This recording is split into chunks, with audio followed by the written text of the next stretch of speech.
टिकैत साहब पहला मेरा सवाल है, महेंद्र सिंह टिकैत जो किसान नेता होते थे जी और नरेश टिकैत में अंतर क्या है? बड़ा सवाल, ये सवाल किसी ने नहीं किया होगा शायद आपसे। उनकी तो तुलना नहीं हो सकती। वे तो एक महान आदमी थे, महान आत्मा थी, उनकी तो तुलना हम नहीं कर सकते। पर फिर भी उनके बताए हुए रास्तों पे हम चल रहे। टिकैत साहब ने हमें यही शिक्षा दे रखी, भाई सब आदमों का सम्मान करो। अगर हमारा कोई दुश्मन भी है और दुश्मन अच्छी बात कह रहा तो उसकी भी बुराई नहीं चाहती करने में, उनका भी सम्मान करो। और किसी रूप में जो संघर्ष है, जो संघर्ष है उसमें बिल्कुल सच्चे उस्ते, कोई उसमें छल छंदर नहीं होना चाहता। भाई ये सभी बैठ जाए, आराम से एक बार बैठ जाओ, ये रचना करो। सच्चे उस आंदोलन को चलावे। बैठो सभी। ये संघर्ष चल रहा है, इसमें भी हम यही चाह रहे जो उनकी टिकैत साहब की आत्मा है, बिल्कुल उनके उस पर चल रहा। आदरणीय महेंद्र सिंह टिकैत जी जो आवाज़ देते थे, लाल किला हो या रामलीला मैदान हो या उत्तर प्रदेश हो या हरियाणा में, हजारों लाखों की संख्या में किसान इकट्ठे होते थे। आज नरेश टिकैत जी जब हैं राष्ट्रीय अध्यक्ष, तो इतने किसान संगठन बने हुए, इसका मुख्य कारण क्या है?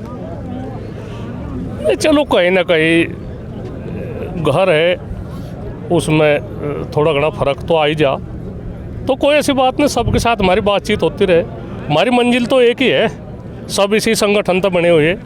भारतीय किसान यूनियन तक जितने भी संगठन बन रहे हैं, यूपी में 40 संगठन है, सब इसी के नाम पे है, इसी में तो पैदा हो रहे हैं। कोई ऐतराज नहीं, कोई कुछ नहीं।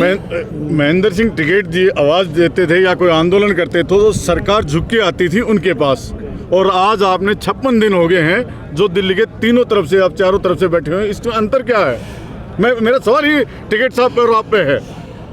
नहीं, अंतर तो एक तो बताओ, जो एक जिद्दी सरकार है, एक हठधर्मी सरकार है, एक इतिहास खराब में सरकार लग रही है अपना करण।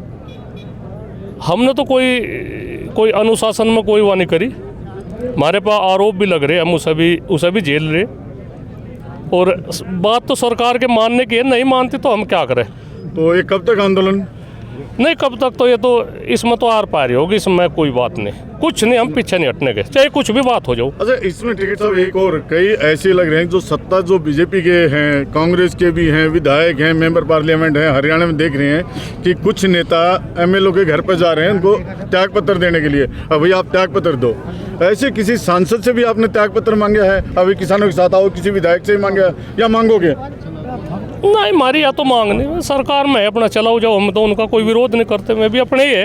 यानी जो टिकैत साहब जो त्याग पत्र मांग रहे हैं एमएलए का या मंत्रियों का, क्या वो जायज़ है या नाजायज़ है?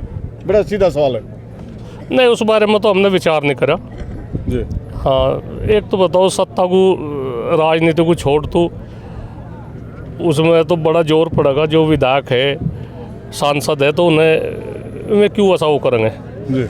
हाँ। नहीं, कुछ लोग जा रहे हैं किसानों, हरियाणा में विशेषकर एमएलए के घरों पर जा रहे हैं, विशेषकर जेजेपी के नेताओं के घर पर जा रहे हैं कि भाई आप त्याग पत्र दो, जबकि कांग्रेस के भी विधायक हैं वहाँ नहीं जा रहे। ऐसा क्यों हो रहा है? ये दोगली नीति। नहीं, चलो वो तो उनकी सोच है, हम तो इस तक पर है, ऐसा हम किसी को कुछ नहीं ना हम वो कहते। हम तो यही कह रहे हैं जो सांसद है, विधायक है, वे सरकार पर दबाव बनावे, उन्हें भी गाँवों में रहना, गाँव सही में जा रहे, तो उन्हें कहना चाह भाई इस तरह का विरोध हमारा हो रहा तो हम कब तक झेल लेंगे। तो यही है बातचीत। हम नहीं चाहते कोई त्याग पत्र दे, कुछ नहीं बात है, अपना त्याग पत्र में अपना सरकार में रहो, जाओ, पर दबाव तो सरकार पर बनावे जो कुछ भी बात है। टिकैत साहब, आप हरियाणा में आए हैं, आपका स्वागत है। हरियाणा वासियों को आप क्या संदेश देना चाहते हैं? क्योंकि आप उत्तर प्रदेश के एक छोटा स्टेट कहा जाए, इतना छोटा स्टेट नहीं, छोटा देश के आ जाए तो अतिशोक्ति नहीं होगी, उसके लिए क्या संदेश आपके हरियाणा की? नहीं, संदेश तो यही है, जो हरियाणा का कल्चर है, हरियाणा की मेहनत है इन लोगों की, और हरियाणा में जो एकता है, हम तो यही वो करते आ रहे भाई। पश्चिम उत्तर प्रदेश का कुछ हिस्सा जमुना, उसका गंगा तक का हिस्सा हरियाणा में मिलाया जाए, हमने ये मांग पहले भी उठाई थी। हमारे एक मेरठ मंडल और सहारनपुर मंडल, 2 मंडल हमारे हरियाणा में मिलाए जा। इसमें अक्षर है हमारी, एक आपस में बोलचाल भी अच्छी है, हमारे रिश्ते नाते भी है, हमारी सही है बातचीत। तो हम यही चाह, उत्तर प्रदेश बहुत बड़ा है, ऐसी कुछ नहीं, हम परेशान नहीं वहाँ से, पर हमारे जो पश्चिम उत्तर प्रदेश है, 2 मंडल इसमें हरियाणा में मिलाए जा। 2 मंडल मुख्य कौन कौन से बताए एक बार? ये सहारनपुर मंडल है, 3 जिले इसमें है। 3 जिले कौन कौन से सर? ये सहारनपुर, मुजफ्फरनगर और शामली। और दूसरा मंडल कौन सा? दूसरा मंडल मेरठ मंडल है, उसमें मुझे लगे शायद 5-6 जिले दिखे उसमें मेरठ मंडल में। उसमें बागपत, मेरठ, गाजियाबाद, बुलंदशहर और ये शायद हापुड़ है, और हापुड़ भी है, और ग्रेटर नोएडा भी दिखे उसमें सर। आप हरियाणा में शामिल होना चाहते हैं?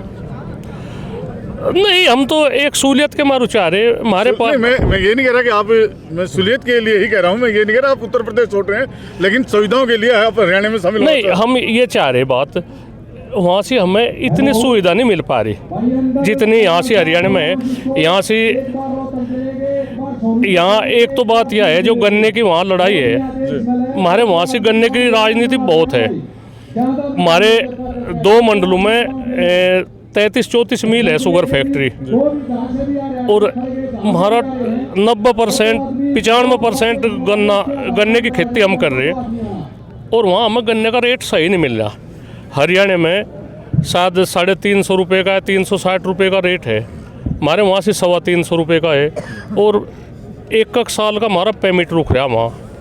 तो हमें बिजली की बहुत दिक्कत है। हमारे वहाँ से 1 महीने का 2500 रुपये बिल है 12 का, यहाँ से हरियाणा में 250 रुपये महीना बिजली का बिल है। तो हमें एक, जैसे हम बात करें तो एक सुविधाओं के लिए हम एक ठगे से महसूस कर रहे हैं अपने को जी। जैसा हम वहाँ की सरकारों ने हम ठग लिए हो। तो हम यही चाह रहे बातचीत, हमें किसान हैं, हमें सहूलियत चाह मिलनी, और जो रेट है, जो भारत देश एक है, डीजल पेट्रोल सब एक ही है, 1 रुपये का 1.5 रुपये का फ़र्क सारे भारत में रहता होगा। तो हरियाणा में यहाँ से इतना फर्क, उसमें यूपी में हरियाणा में इतना फ़र्क क्यों रहे?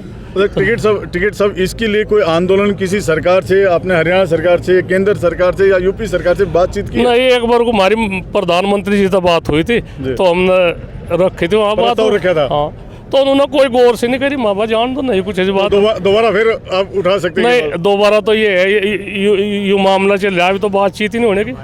चलो, अब तो महेंद्र सिंह टिकैत जी का नाम पूरे हिंदुस्तान की राजनीति में, किसानों में एक आदर और सम्मान के लिए लिया जाता है। उन्हीं के पुत्र नरेश टिकैत जी आज हरियाणा के बीच में, आप लोगों के बीच में आए हुए हैं, निलोठी गांव में। हम इनका तहे दिल से आभार करते हैं और धन्यवाद। ठीक है, बहुत बढ़िया।